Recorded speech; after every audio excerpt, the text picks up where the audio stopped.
Hi mga preni! Mahilig ka ba sa kakanin? Hindi ako nagnenegosyo pero mahilig akong magluto ng iba't ibang uri ng kakanin.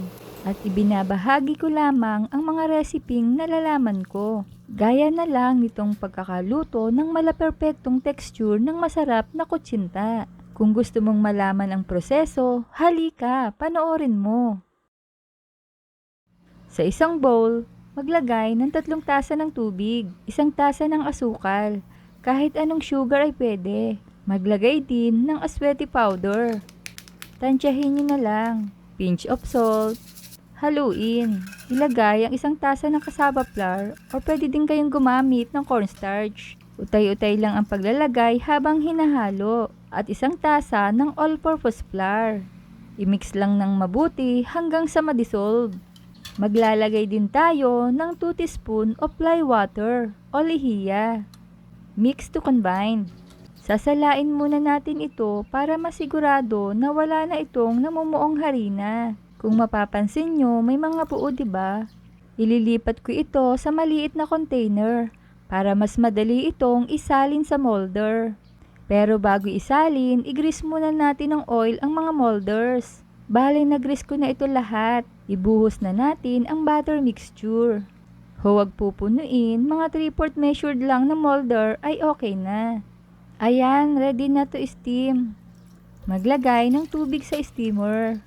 Iset sa medium heat. Ilagay na ang mga molders. Mas mainam kung malaki ang steamer nyo para mas marami ang mailagay. Cover with clean cloth para hindi matuluan ang batter mixture. Steam for 30 to 40 minutes. Check natin. Tusukin ng toothpick para malaman kung luto na ang loob. Then lutuin pa natin ng 5 minuto. Ayan, okay na. Tanggalin sa steamer. Isa lang naman ang next batch hanggang sa maluto na lahat. Palamigin. Ayan, malamig na lahat.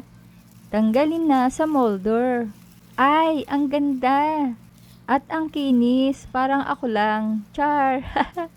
Meron tayong ginawang sausawan dito na yema spread. Sundan ang recipe sa comment box, doon ko na lang ilalagay.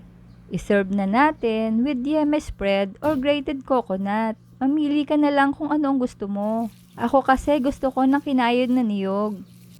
Tikman natin. Wow, grabe! Ang sarap at ang lambot ng texture. Try nyo na rin. Kaya kung hindi ka pa nakapollow sa aking page ay ipollow mo na ako para updated ka sa mga reseping ibabahagi ko pa. Huwag kalimutan, cook with love. Thanks for watching. Bye-bye!